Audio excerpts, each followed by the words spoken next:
Flat Yeah, Earth. because Why are you talking about flat Earth? It's the dumbest thing ever. Come on. yeah, We it all was for know we me live on as a well. spinning ball flying through an infinite space vacuum. I mean, we know it, right? We have pictures. Yeah. So fun. Do you know how many dates I destroyed when I said that I'm into flat Earth? Well, you know, when we talk about the app, I'm going to show you something that's going to help you in that department. Oh, great. I need that stuff. All right. So where do you want to begin? I was thinking because I live in Sweden, and Sweden is a Christian country, and we are super nice, but I would say that we are pretty naive as a population. So I would start with some kind of presentation, what the hell we are talking about. Are we lunatics, or could it be some kind of, does it make sense what we're talking about? For the people that are completely new to this. And then I have questions from the people that watch my show and stuff like this. So we go a little deeper further on, I think. Something like that. Yeah, no problem. I'll just give a quick little summary before people tune out, because I tuned out when people suggested I look at flat Earth. Every flat earther became a flat earther the same way. They laughed, they ridiculed, they refused to watch anything, and then for some reason they actually looked. And that's when you become a flat earther, because people that don't believe in flat Earth think this is what the flat Earth is, a pancake floating in space. That's not what flat Earth is. If this is what flat earthers thought, I would be laughing at them also. This is ridiculous. And we're not a whole bunch of pancakes floating in space. We're not floating in space. Well, what do you mean we're not floating in space? Because they have us in this infinite space vacuum, which is just impossible. Impossible, I call it. So, you know, when you Google flat Earth, you end up with pictures like this. This is ridiculous. No flat earther thinks this. Now, do flat earthers know everything? Absolutely not. We know that we don't know a lot. Globers, you're a glober if you're listening to this and think I'm crazy, think they know everything, but they don't know anything. I know that's crazy. I used to be a glober. We all used to be globers. I mean, Ronnie, how long have you been a flat earther, or at least a globe denier? It's actually our common friend Ole Dammegård's fault, because I was on he was doing a presentation about the terror attack in Stockholm, and of somewhere in, it was like 4 hours, and I was completely into this, but somewhere in this he just said something like, if the Earth was round or flat or whatever it is, he said, and I just stuck in my mind, and like, it took me, I think it took at least a half year before I even researched it. What did he even mean with that? Could it even be, you know? Right. That's how it started. And then it was like downhill from there. I was doing a conspiracy podcast about all different types of stuff, like the Ole looks into, you know, Ole's a good friend. And when people started suggesting I look into flat Earth, I'm like, you're absolutely insane. And I would ban them from our social media for even, like, I don't need somebody this stupid following me, right? They want me to look into flat Earth. I'm sorry, there's no help for you. There's no help for you. You think the Earth is flat. You're an idiot. Okay. And that's because this was my view of what flat Earth was. This is mind control. If you Google flat Earth, you end up at the Flat Earth Society, right? President Obama here in the United States mentioned the Flat Earth Society a half a dozen times in his speeches. Why would a president mention the Flat Earth Society? They want anyone looking into flat Earth to go there. Google will take you there. Google images of flat Earth. You're going to get this. Okay, this is all Flat Earth Society nonsense. So what is the flat Earth? Well, the way I describe it is, the Earth that we live on is the basement of the universe. It's the best words I have for it. It's the foundation of the world. It's an extended plane. I say extended because infinite, I don't know what infinite really is. Is it very far? It seems to be very far. We live in this plane, hills and valleys, mountains and depths of the ocean. If you were out in the hills and a heavy rainstorm came, excuse me, heavy rainstorm came, where would the water accumulate? At the top of the hill? I think it always pours downwards, right? Yeah, excuse me. It's early in the morning here, and I haven't started talking until just now. All the water accumulates at the bottom in the low spot, in the depression. And if you have a puddle or a pond or a lake, all the same thing, just different sizes, the edge of the lake, the edge of the pond is where? What determines the edge of a pond? They're easy. Some form of container or Something where the land is higher than the land. Yeah. water. If the land was lower than the water would spill out, right? Yeah. So we live in what I call the Antarctic basin. They don't teach you in school that Antarctica is the highest land on Earth. Okay? Antarctica is the highest land on Earth. Well, that's like they want us to believe that Antarctica is this little ice continent at the bottom of a ball, and it's higher than all of the land.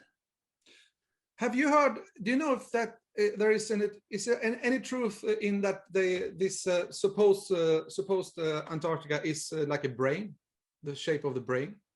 Have you heard about that? I haven't, but that's I mean, would that because it's this shape that it looks like a brain? This is not the shape of Antarctica. This is the shape of Antarctica, right? I mean, this isn't exact. This is just showing you large bodies of water at rest lay flat. That's scientifically provably flat, measurably flat, observably flat. Okay, large bodies of water at rest lay flat. Don't say what about a raindrop? Anything bigger than a bucket of water at rest lays flat.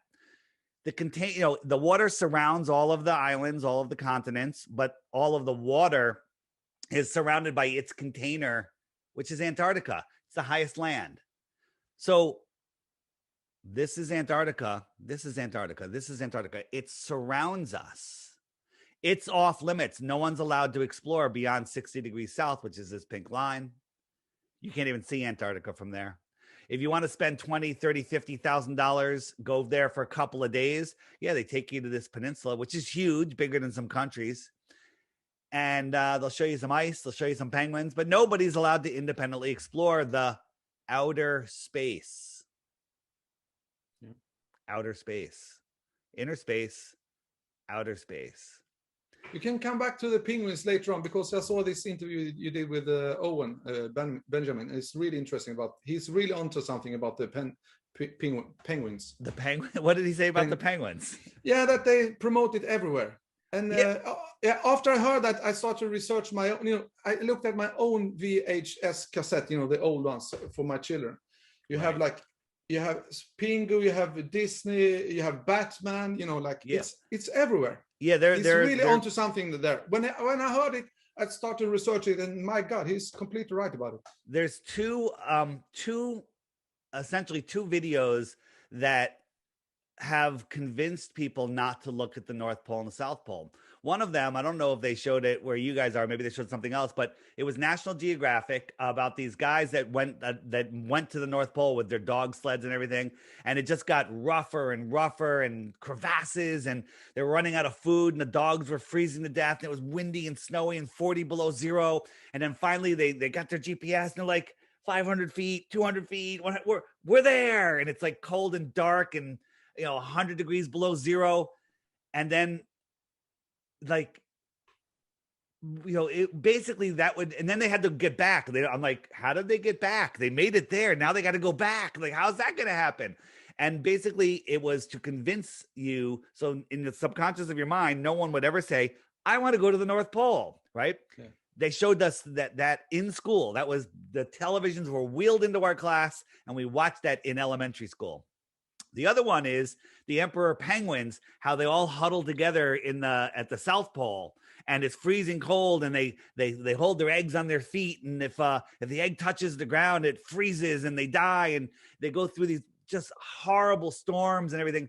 And basically that's to make you realize that you never want to go to the South Pole. Both of those places are lies. They don't want you to know what's going on there, because you would find out you don't live on a spinning space ball flying through an infinite space vacuum.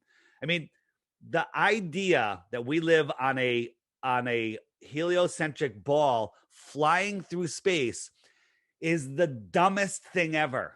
The dumbest. People think flat Earth is dumb. That's inverted. You believe that, right? To believe that you live on a ball. If you believe the Earth is a planet, you don't even know what you believe. Let me explain. You believe that once upon a time there was nothing. It exploded and became everything.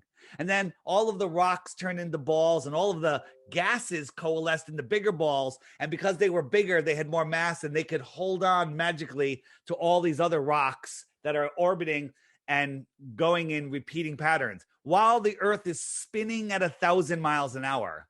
1,000 miles an hour, that's faster than sound. It's orbiting at 66,000 miles in an elliptical orbit where it speeds up and slows down, speeds up and slows down. Okay. And then it's chasing the sun in an elliptical orbit at over 500,000 miles an hour, over 500,000 miles an hour.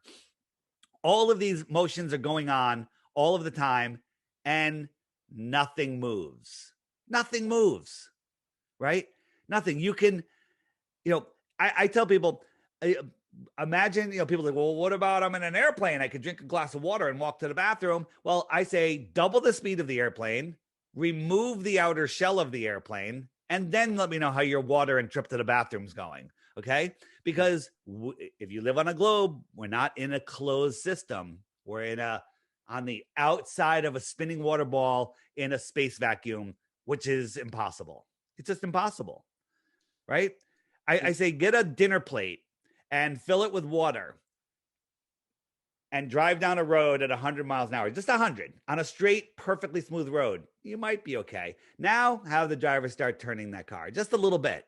What's going to happen to that water? Is it going to do this? No. The idea that we live on a spinning ball is the dumbest thing ever. Dumbest.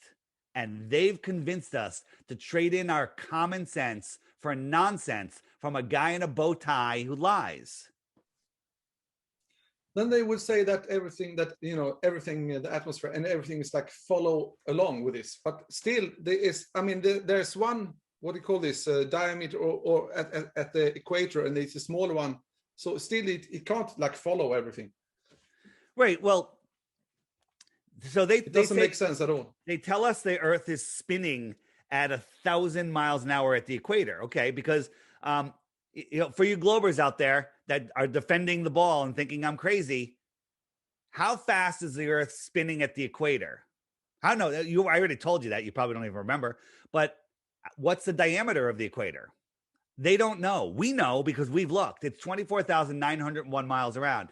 So about just over 1,000 miles an hour would bring you around once, right? It would bring you around once. If you're at the equator, if it's the diameter is just over 24,000 miles, well, if it's going 1,000 miles an hour, it'll once a day is 1,000 miles an hour. But what if you were only a mile from the North Pole? Well, you're going around once a day, but that little circle at the top is much smaller than the bigger circle at the equator. So if you were a mile from the North Pole, how big is that circle? And a lot of flat earthers don't even know this, but it's simple math. If you remember pi, 3.14 miles. The P. Yeah. So in a day, in 24 hours, if you're a mile from the North Pole, you've only moved 3.14 miles. That's like an eighth of a mile an hour. Okay. You're going less than a mile an hour. You're barely moving. But if you're on the equator, you're going 1,000 miles an hour. Okay. Here's the problem. All of the air is stuck to the ball. The air, at 40,000 feet above this ball, where do you think it would, if the ball is spinning the way you see it spinning, you would think that the air would kind of lag behind a little bit. The higher up you went, it would kind of lag behind because the higher up you go, the faster that air has to go to keep up with the ball. Well, at 40,000 feet, the air is outrunning the spin of the Earth. Or the non-spin of the Earth, because the Earth isn't spinning. The air is outrunning it by hundreds of miles an hour. Explain that on your ball. It's interesting because my children, I have a daughter, she's 10. She's completely like everything like natural about it. That what I can see and what I can touch and what I can feel, this is my reality. Do you homeschool her? No, but she heard me. She heard me all the days when the dinners and everything. And my son, he's a teenager now, so he's on the verge of moving out. So he think I'm pretty crazy. But I think it's easier the younger you are if you're new to this. Tell your son I have 3 Bitcoins for him if he can come up with one proof of the globe. 3 Bitcoins, $100,000. That'll get him started in life. He can go put a down payment on a house. All right, 3 Bitcoins. for one proof of the globe? Don't bet he doesn't have one. So where do you want to go from here? Yeah, Because I mean, just for example, because I have so many friends that think I'm pretty crazy about this, but if they ask me, you know, the lazy people that doesn't, they just want to have like a quick answer, but what would you say is like the 3 or 5 top reasons to start questioning it? I would say, for example, that we have never ever measured the curve of the Earth, for example. I would say, for example, the we have, Polaris it doesn't star. exist. We've measured. Yeah. So what would you say, like, are the things that they should start to look into, like if they want to do it like for an hour or whatever? Well, the thing that got me was that we can see too far. If the Earth is a ball, 24,901 miles around, you can look up the Earth curve calculator, and the Earth curve calculator is 8 inches per mile squared. Most people are like, what the heck does that mean? Simple math. First mile is 8 inches. Second mile, the Earth is curving more and more as you go out. It's not 8 inches, 8 inches, 8 inches, because that would be, we live on a ramp. We don't. It drops off faster and faster. So it's 8 inches per mile square. You have to square the miles. And yes, that is a parabola. After 1,000 miles, it kind of gets off a little bit, but you don't need 1,000 miles. According to globe math, at 10 miles, there should be 66 feet of curvature.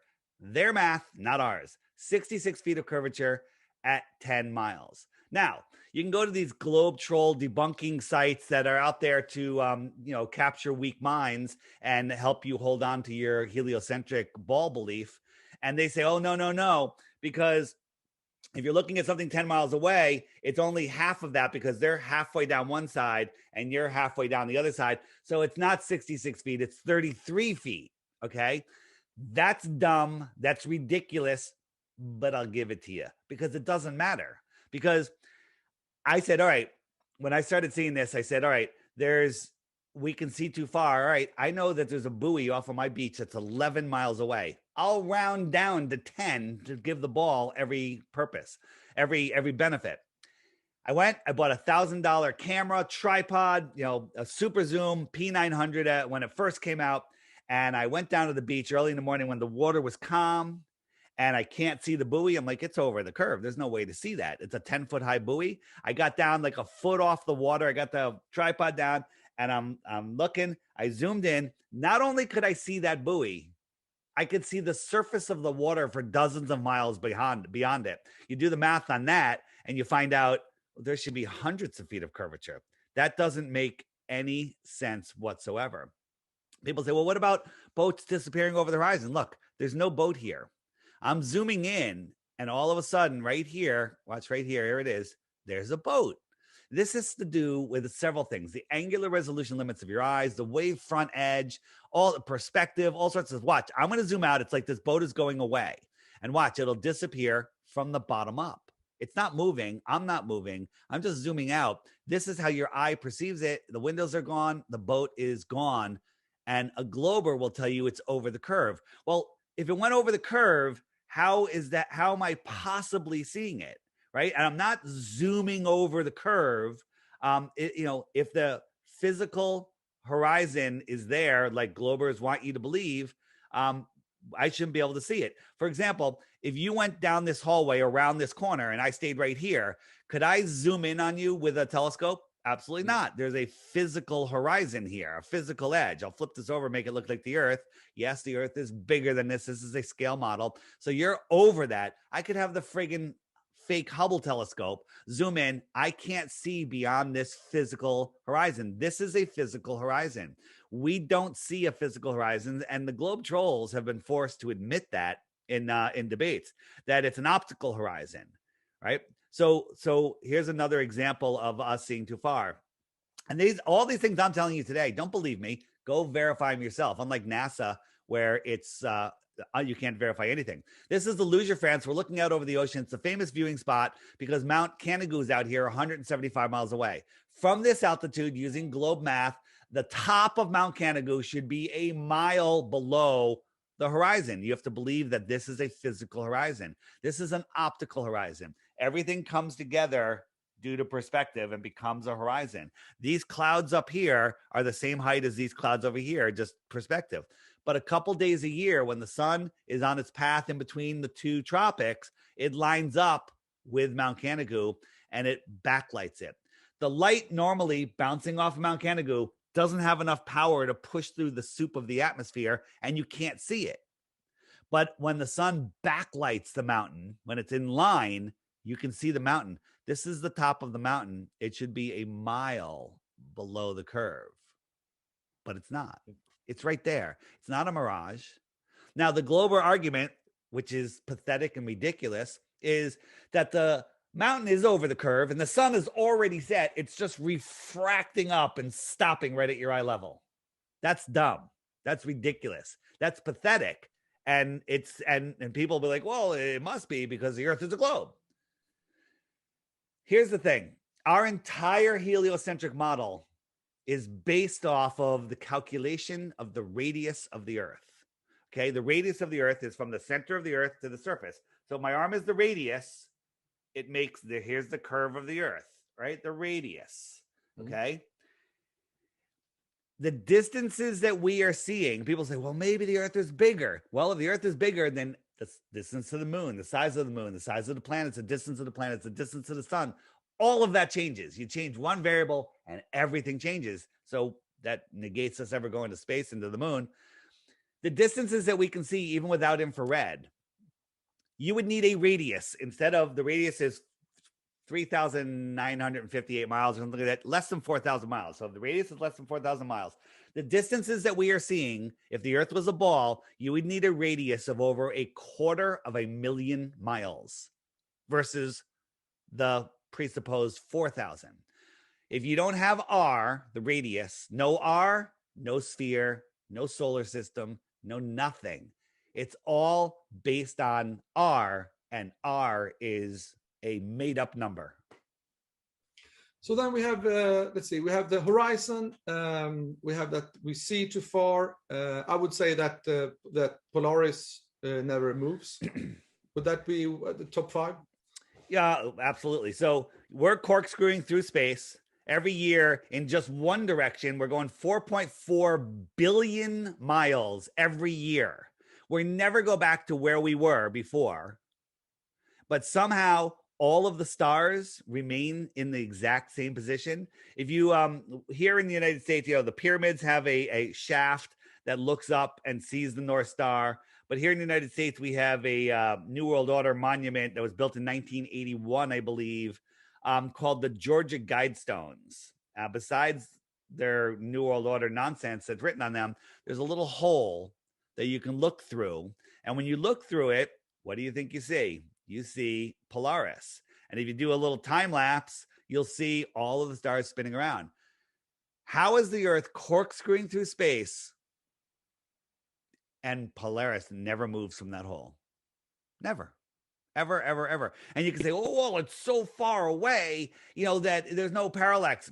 Baloney, okay? Baloney, right? 4.4 billion miles a year. It's been up for 40 years. So 40 years times 4.4 billion and no parallax. Meanwhile, NASA says, oh, well, the way we figure out the size of the stars is, in June, we're on this side of the sun and we could see stars that are in line with each other. And then in January or December, when we're on the other side, we could see some parallax.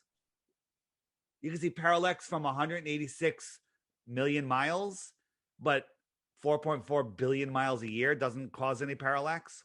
The stars never change. Every year. Go out tonight, mark where the stars are, like sit in the same spot, they make a little star chart, and then same time next year, same night, same time, 10 years, whatever, go out and look. Every star will be in the exact same position. We don't live in a heliocentric beehive. When we're talking about these Georgia Guidestones, why do you think that they put them up there? Yeah, it's a monument to. So, I used to laugh at, oh my God, ancient civilizations, they were so stupid. They had to write things in stone. Well, if there's a reset, which looks like we're going into, the only thing that's going to survive is stone. All of these videos, gone. All CDs, gone. Most books, gone. Well, a lot of, maybe books are the next best thing, but written in stone. So on the Guidestones, look it up. There's in 10 or 12 different languages, there's the top 10 commandments, and one of them is never to let the earth population rise over 500 million again. 500 million? That's a half a billion. They tell us there's like 7 or 8 billion people on the earth. Never let it rise over 500 million again. What do they have in plan? You know, Do you think it's a coincidence that they raise this monument there, not far from Atlanta and CDC? it was, they didn't raise money. We're talking about the population agenda and stuff like this. It's very interesting. There's so much speculation on what it is, but when we first discovered the guidestones, I mean, we've heard about them for years. We're like, oh, come on, this is crazy. What are you talking about? Well, look what's going on in the world right now. Without saying too much, I don't know. We might be on target for that number. Who knows? Oh, that's really interesting. I said before that Sweden is a Christian country.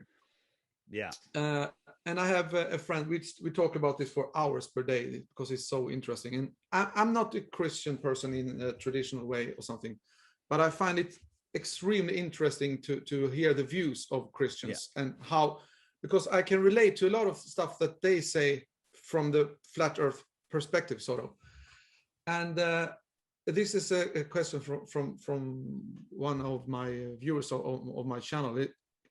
Could it be, because when you have been doing this for a couple of years that I have done now, and you start to see pattern how they work, how they take photos or something, the truth, and they kind of reverse it, or what is called this reversed or invert. Could it be that religion is the biggest form of controlled opposition to hide that there is actually some kind of intelligent design?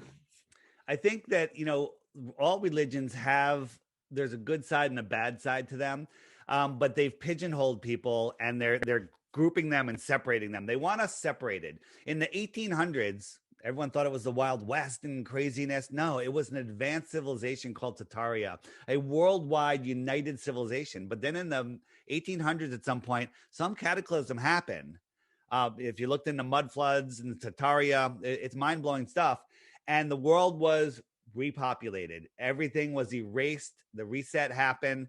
And here we are. And our history, all of it is a lie. So then they divided us up by countries, divided us up by religions, divided us up by sex, by race, by political party, by sports teams, by genders. Now they're dividing genders. Now they're telling us, don't look at anybody, don't talk to anybody. They're dividing, because together we are powerful. Separated, we are less powerful. They don't want us to know how powerful we are, and they use religion to keep us pigeonholed. Are there benefits to all religions? Are there truths in religions? Absolutely, yes. Are they hiding lots of truths from you? Absolutely, yes. So, on my app, there's a button called Biblical Flat Earth, and I recommend anybody, Christian or not, watch those videos, because you'll start seeing how the Bible is a flat earth book. I never lead with the Bible, right? On my podcast, the Flat Earth Podcast, my co-host, Matt, he leads with the Bible, right? But I don't lead with the Bible because there was a point in my life where I would be listening to a podcast, guy would be telling great information, whatever, and then he'd mention Jesus, the Bible, and I'd be like, oh, he's a religious kook. And I'm out, because that was my belief at that time, right? But now I understand that we live in a created place. Flat Earth proves a creator. Your journey from there forward on who the creator is and what your relationship is with the creator is your own personal journey. It's no one else's journey. Okay. So if I simplify the question, could it be that they target the Christian people the most because of that they actually believe in some form of creator? Well, I didn't believe in a creator, and then it's not about belief. Belief is the enemy of knowing, right? There's a verse in the Bible that says, basically paraphrasing, it says, once you see my creation, the earth, there'll be no denying my existence. Okay. Once you see the creator, there's no denying me. The people, and I use the word people loosely, that are running this place, they hate God. They don't want you to know that there's a creator. They don't want you in a situation where you can't deny the creator. So they put you in a infinite space vacuum in a random universe where you evolve from pond scum. Okay, that's ridiculous, right? They've programmed us into believing, just such nonsense and denying the creator. Maybe that's a big one, because we talked about the horizon and all this stuff, and space. Yeah. When you tell somebody that space doesn't exist, they look at you like you're from, I don't know, have 5 eyes or something. Yeah, well, I did that. I did that also. I had, space doesn't exist. How is that possible? Well, we live in a contained system. What's beyond it? I couldn't tell you. But if we live in what I call we live. So here's the thing, and I don't want to say, I try not to pigeonhole us. Like, is this how the earth is? Is this all there is? Now, a lot of Christians will say, yeah, this is it. If you read the Bible from page 1, God separated the waters from the waters and created the firmament. Well, the firmament's the dome. There's so much evidence that this is basically what the world is. But what is beyond it? What is there? Maybe there's other puddles. Boom, boom, boom. Maybe there's 10 of them. Maybe there's 10 bazillion of them. Okay. Maybe there's other worlds, but this is the world that we live in. This is our known world, right? Everything beyond that is the unknown world. Here's a map from Japan, 10 centuries old, printed in the New York Journal, which is now the New York Times. I think it's the New York Journal. Or is that a different paper? I can't read it. And it shows all of these other continents outside of Antarctica. What's up with that? Right? Other people think that maybe it's like this, and there's another sun out here. And these are extra terra, more land, extra territory. So if somebody lived here in the outer space that came to visit, you might want to call them an extraterrestrial, coming from just thousands of miles away and not trillions. A trillion miles is a joke. The closest star, other than our sun, according to heliocentric nonsense, is 25 trillion miles away. 25 trillion miles away. If you were traveling at 1 trillion miles a second, how much time would it take you to travel 1 trillion miles? 1 trillion miles a second. You lost me. No. If you were traveling, hold on a second, a mile a second. I'm sorry, I said that totally backwards. If you were traveling a mile a second, that's pretty damn fast. A mile a second. How long before you traveled 1 trillion miles? And you'd be 1/25th the way to the first star. How long would it take you at 1 mile per second? Remember word problems? Come on, we did this in junior high. 1 mile per second. How long to go 1 trillion miles? Take a guess. If you guess it within a week, I'll give you a Bitcoin. I think it's faster.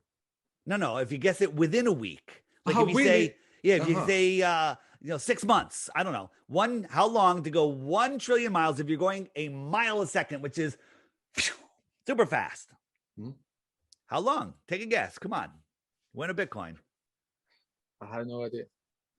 31,000 years. Oh. Okay. If you were traveling a mile a second, 31,000 years later, you would be 1/25th the way to the supposed closest star. Is that ridiculous? It seems like it seems like a pattern. Yeah, of course. Say yes. Math, yeah. But it's like you lost me there for the mathematics for a second. Wait, before you answer that, let me just say something. The math that I am going to throw at you guys today is the simplest math ever, but they've taught us not to think. They've taught us to memorize nonsense. The shit sorry for swearing, that they taught us in school is ridiculous. It's not learning. If I'm walking 10 feet a second or running, that's pretty fast. In a minute, I would go, well, there's 60 seconds in a minute. 60 times 10 is 600. You can do the math. It's the same thing. A mile a second times a minute. Well, that would be 60 miles because I'm going a mile a second. Easy, Yeah, that's, right? hmm. How long for a trillion? 1 trillion seconds is 31,000 years. Just let that sink in the next time you hear the liars at NASA tell you things are trillions of miles away. You couldn't see anything even a fraction of that distance, no matter how big it is. Uh, a pattern I can see, if even if I couldn't count this number directly, but a pattern I see is that they always try to put everything so far away from you as possible. Am I Right. right? Yeah. So there's a thing called angular resolution of your limits of your eyes. Like here's my phone. Where's my phone? Right here. It's filling the whole screen. Why is it getting smaller? Why is it Due getting to smaller? due to perspective. It's due to perspective. As things go away, they get smaller. So if you look at our sun, if it was right next to the earth, it would fill the whole sky. Move it 93 million miles away. Bet you didn't know that. That's how far the sun was. 93 million miles away. Not you. I'm talking to your audience. It becomes the size of a coin held at arm's length. Wow, that shrank a lot in that distance. If I doubled the distance, how much smaller would it get? A lot smaller, but some people say, well, it would be half as small. Okay.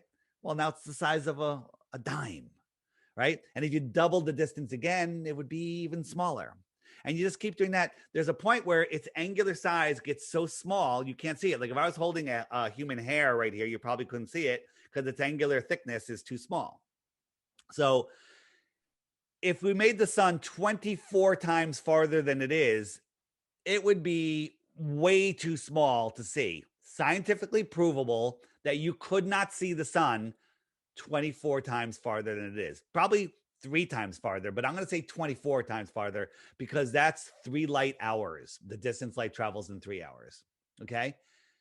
Polaris, the North Star, which we were just talking about, they say it's 46 times bigger. Well, 46 times bigger. So we can do the same math. 46 times farther than 3 light hours is rounding up 6 light days. What's a light day? The distance light travels in 6 days, in a day. So 6 light days away. If Polaris was 46 times bigger than our sun and it was 6 light days away, scientifically provably, you could not see it. Do you know how far they tell us Polaris is? Oh, I actually don't know. 433 light years away. Oh. Hmm. And you think that you can see that with your eyes? Well, you're not seeing it because it was there you're seeing the light that's been traveling for billions of years. Baloney, but nonsense. Light doesn't travel forever. The angular size got too small at just 6 light days away, and then subtract 6 light days from the 433 years of distance, and then you realize you're listening to nonsense. You've traded in your common sense to a guy in a bow tie who lies. So when I talk at a dinner with my mother about this, and she's Christian, I would say, she's taking this quite like no, yeah, like yeah, maybe you're right, maybe it's flat. But then she would ask me, so what is the reason for it to Yeah. hide it? Yeah, the reason, and Christian, this is a good one for Christians. The reason is they want you to believe that you are insignificant, that you are flying through an infinite space vacuum in a, at best, distant God expanded universe or no God, right? That everything happened by accident. That's what they want you to believe. When the truth of the matter is, you are at the center of creation, at God's creation. You are a piece of God. We are here having an experience with our soul, which I believe is a spark of God within us. We all have God within us.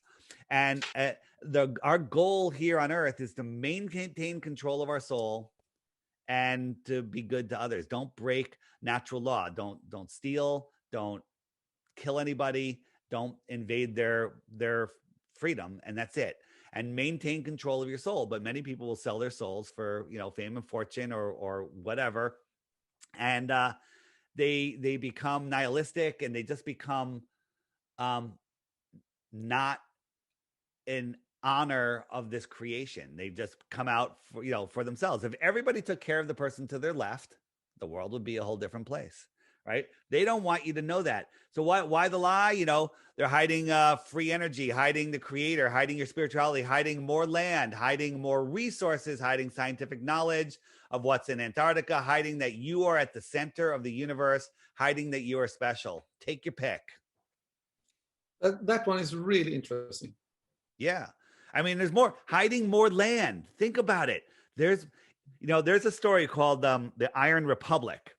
And it's a story about basically some senator took a boat, when he retired and found an opening in Antarctica and ended up in the outer space, lost at sea. And then he came across this land and found a civilization there, and it was advanced. This is in the late 1800s. It was written in, I think, in 1901 or somewhere around there. And he's talking about all of these people there that had flat screen TVs and computers and hovering electric cars and all sorts of stuff some stuff that we don't even have right now. And the story was like where these people came from. They came from inner Earth, the Middle Earth. And they went to the outer space because they didn't like the tyranny that was going on in the 1600s. And so they moved out away from the tyranny. Well, the people that were left here that know the truth of this world, they lied to us, and they have us trapped here, trapped in our own minds, trapped on a spinning ball. The spinning ball is a prison for your mind. Yeah. So let's say that we have some people now that start to investigate about the flat Earth, and they maybe see that it's at least worth checking out. Yeah. And they see that the reason why they hide it, or at least what could be the reason. The next step. This is also a question from a viewer from my channel. Assume that people have photos, films, everything to actually prove the existence of whatever is on Antarctica and the North Pole. How would you go on to show the public that they should actually believe it? How would the people react to politics, open up Antarctica science, to exploration? If you want to prove the Earth is a globe, science is like, if they talked about it in Congress here, how can we stop this information? And they use flat Earth as an example. What? I mean, Neil deGrasse Tyson, who's the high priest of scientism spokesman, he said he will never talk to a flat earther because it's not worth his time. That's a lame excuse. Well, that's like, they're not going to talk to us because he can't, because if he does, he will be destroyed. So, if you want to prove the Earth is a globe, it's very, very easy. Antarctica is about 12,000 miles around, according to the globe, right? So you get two airplanes, you fly over here, right? You get people. You and I will go on there. We'll get Neil on there. We'll get Bill Nye, the lion guy with the bow tie. We'll get some other scientists. We'll get some globers, some flat earthers. We'll all get on these planes. You fly about 1,000 feet in the air and just follow the coast. So everybody can look out the left window and see the coast. And get the other plane, fly this way. Everyone can look out the window and see the coast. Plane flies about 500 miles an hour, 550 miles an hour. About 9 hours later, about 6,000, 6,500 miles later, both planes should meet over here. Game over. Earth is a globe. Okay?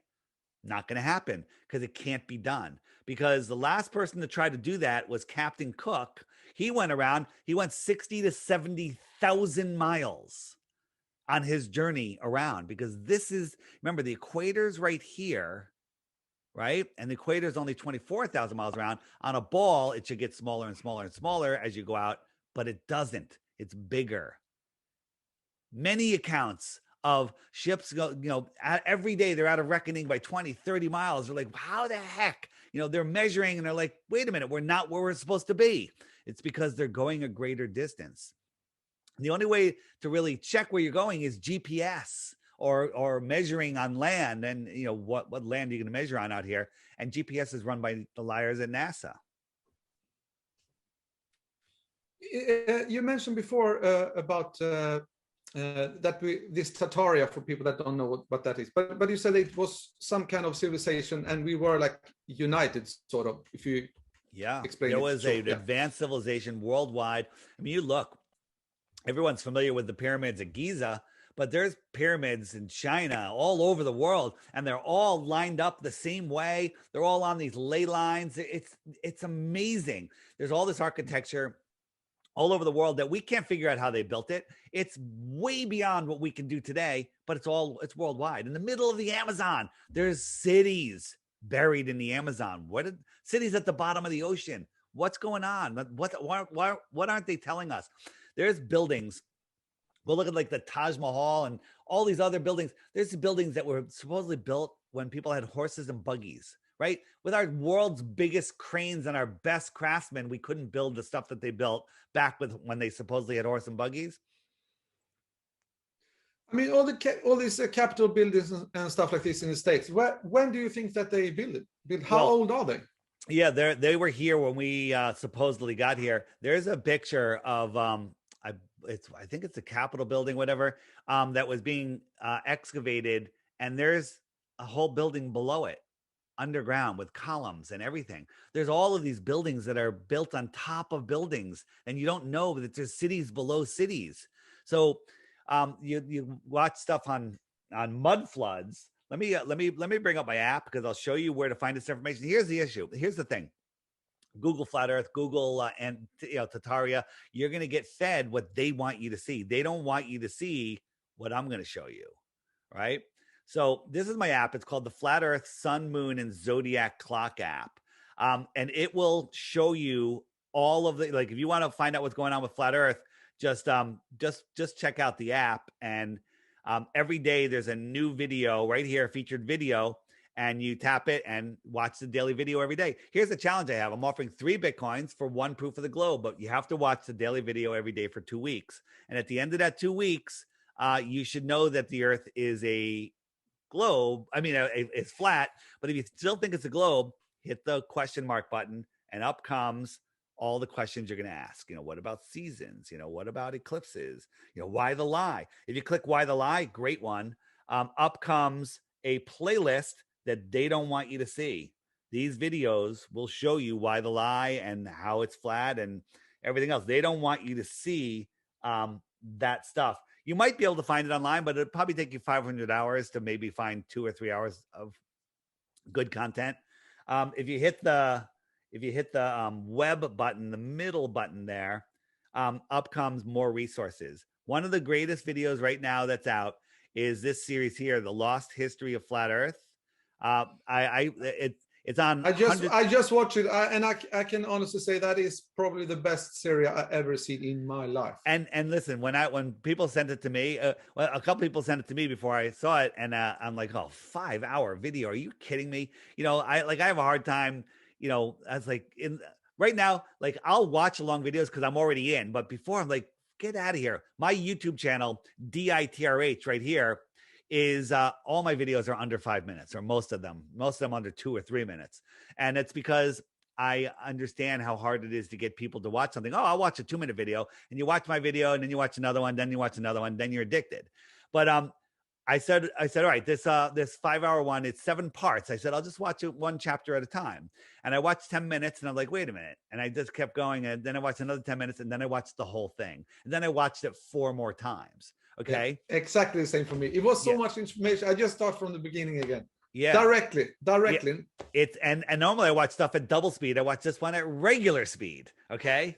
Right. So tons of stuff there. Bottom right, mud floods, Tataria, right? This is a picture right here of the Transcontinental Railroad. It wasn't built, it was excavated. It was here before we got here. Okay. There is so much stuff in there. It will blow your mind. If you click that button, just bring food and water and call your boss. Tell him you're not coming in for a couple weeks. All right. Tons of information. Our interview will be right up here under interviews. I was talking about the book, the Iron Republic. Great resource to find books in here. The Iron Republic. Another thing we'll get into is the emergency landings. There was just an I just have to say, when you show this, because I was searching for this Iron Republic before, and when I see this submarine on, that makes me that really got my attention, because my grandfather came from after the Second World War from Poland with a submarine to Sweden. Yeah. So the Iron Republic, it's a great book. You can also listen to it's read online on if you can probably find it on YouTube yourself, but it's linked in the app. Great book. And I recommend people that are, if you're into this, if you're awake to this, start buying books, because I don't know how long the internet's going to be here with access. So books are going to be the way that we pass on knowledge. And the emergency landings that's really interesting. Yeah, when I jump out of the app, I'll show you a couple emergency landings. There was just another one that happened to one of the crew members who had, the thing stuck in their arm recently, and they had an issue. They had to land. The salvation. Again, yes. Again, proving that the Earth is flat. Tons of other resources, different languages, playlists. It shows you, I got resources in images here. Like my favorite is, this. Supposedly we went to the moon in that. What is that made out of? Is that made out of titanium, or is that made out of paper mache, cardboard, curtain rods, and Scotch tape and tinfoil? I always thought about how people can believe in this. And I think the reason they still believe it is because it's so fucking stupid. So they can't even comprehend that they were fooled about it. Right. That's why they still believe in it. Yeah, they can't even fathom the lie. It's too big. Tons of resources in here, lots of the slides that I use. So if you're a flat earther and you're trying to talk to people, break out the app, pull up the pictures, and then they'll start to see. And it's literally the best way to wake people up. It has tons of other stuff.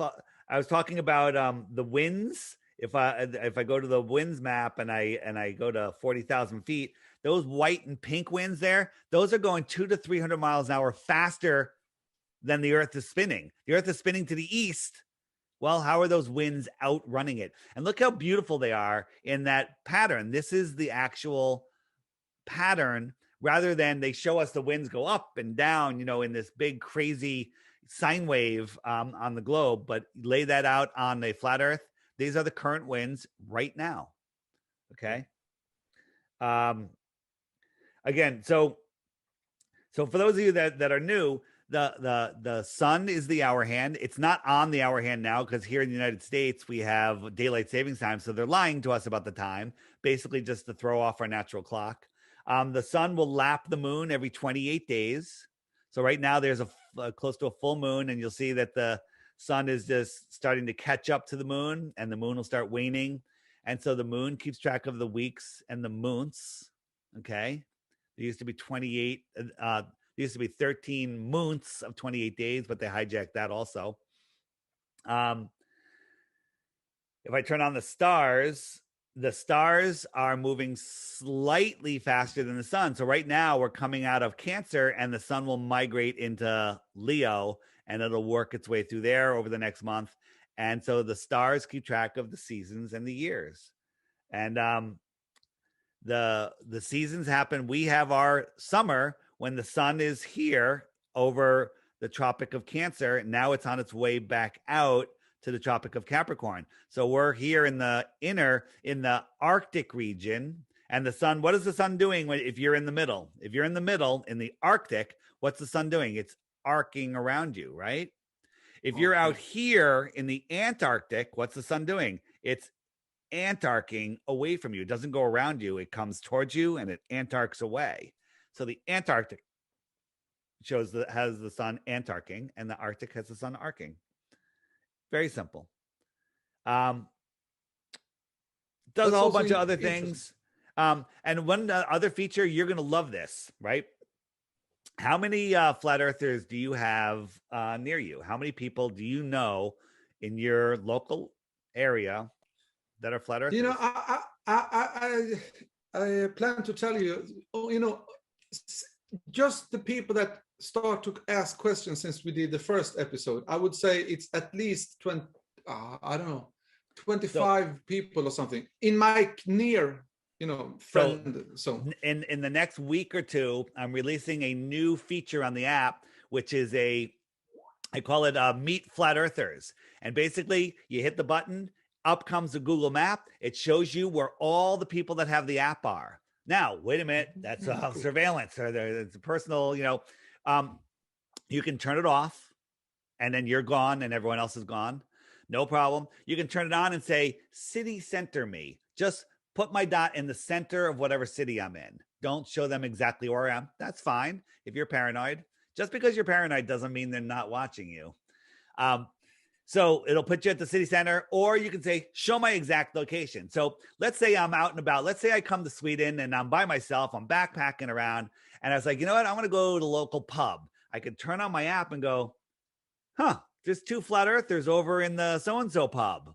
And I can go in and I could tap their dot and I can message them. It's like, hey, I'm the guy with the gray hat on at the end of the bar. I'd love to say hi. Come over and say hello. Bam, done. Right? Great. I need Now, this up. this feature is going to have babies born, right? People are going to meet, people are going to fall in love, and people are going to have babies. And so, by the way, the first person that has a baby because of that feature has to name their kid the Flat Earth, Sun, Moon, and Zodiac Clock app. I'm sorry, but that's the rule. Great. A more philosophical, personal question.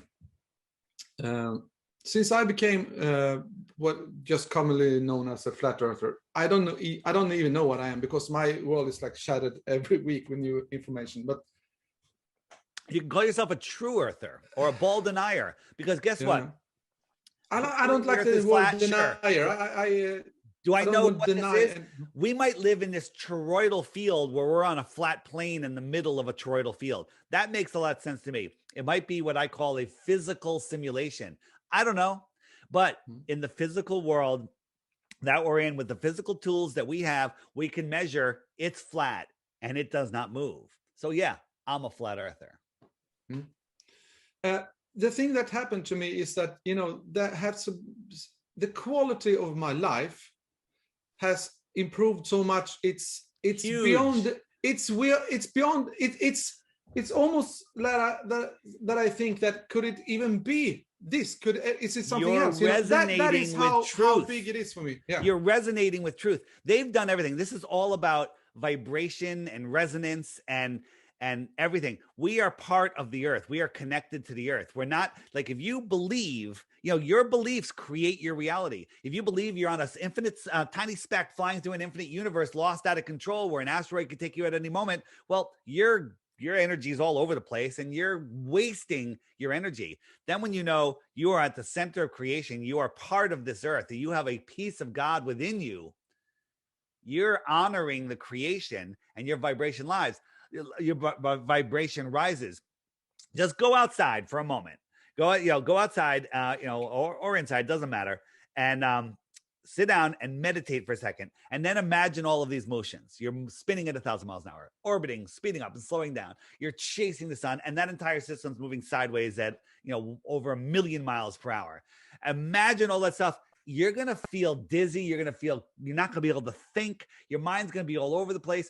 Then clear that off, get a drink of water, go out and say, okay, I am at the foundation of the world. I am at the center of the world. I am, this is what I want. I am on the foundation of the earth. It does not move. All of the luminaries in the sky are circling in perfect order above me. And that you're on this solid foundation, and then you'll feel your energy that will rise. Your energy will rise, will start lifting, and you'll start feeling better, and you'll start being centered, and your thoughts will start working. Everything starts working. When I discovered the earth was flat, my life was pretty good. It's so much better right now. I also had what I thought was the American dream. I, went to college. I worked in corporate America. I left corporate America. I started my own company. I was making fantastic money, had lots of free time. I was like, I've got it all. I've got a good girl. I got kids. I got everything. All is well. And then I walked away from it all to talk to people like you about this, right? In these crazy times we're in, there's so many people that are like, oh my God, the world's horrible. It's only because they think the world is horrible. The only problem in the world is in your imagination, right? The only control these governments govern, control, ment is the mind. The only mind control they have is in your imagination, right? So they have you imagining nonsense. They have you not honoring God's creation. They have you just totally laughing at it. They're laughing at us. They tell us everything that's going on. And then we're just, most people are just too stupid to realize it. Yeah, or too lost to realize. Too lost. Yeah, lost in space, spinning out of control. How well can you make a decision if that's the foundation of your world? The foundation, I'm here, I'm connected to the earth. Everything always works out. It's amazing. Amazing. It's an interesting expression that time and space does not exist. Correct. That was the best answer of that question I could ever imagine. It was really, you put the right Thanks. On the spot. David, I'm so honored to have you for the second time here, and I got some more answer, and I'm even a little more happier and even more educated after this hour. Yeah, people say, "Oh, he's just here trying to sell an app." If you knew the money I was making at my old job, this isn't about money. I walked away. I left bags of money on the table. That's fine. This is about waking up the world. We're making a difference in this world. In all of the craziness that's going on right now, if you don't know who you are, where you are, what you are, or the power that you have, you're giving away your God-given gift. And so, I woke people up to many other deceptions in this world, and they just go right back to sleep. You wake someone up to this, look at you. You can't stop thinking about this. When's the last day you have not thought about flat Earth? Oh, I don't know. But there will be no day. There will be no day ever. So just get used to it. And one very interesting thing is that even if my children hate what I talk about, at the dinner table, they at the same how do you say this in even if they hate what I'm talking about flat Earth, they actually see that I'm a happier father today than I was before. Which affect them as well. So it's really interesting. You can do fun things with kids. Like what motivates your kid? Like, does he? I don't know how old your kids are. Like, does he need a car? Does he want a toy? Does he want money? Just offer them these things for a proof of the globe. Just say, hey, proof. You think the Earth is a globe? Show me one, and I'll buy you a car. Right? You can offer them anything because there are none. There's none.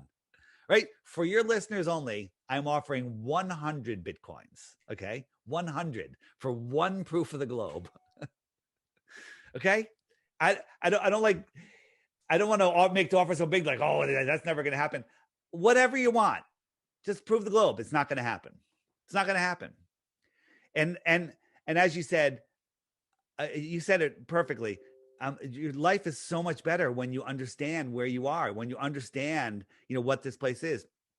All of this tyranny will be over tomorrow. It's like a piece. Everything feels, imagine even problem is getting smaller, Imagine if this video goes viral and 7 billion people watch it tomorrow. 7 billion, right? The whole world watches it, okay? I don't even believe there's 7 billion people, but whatever.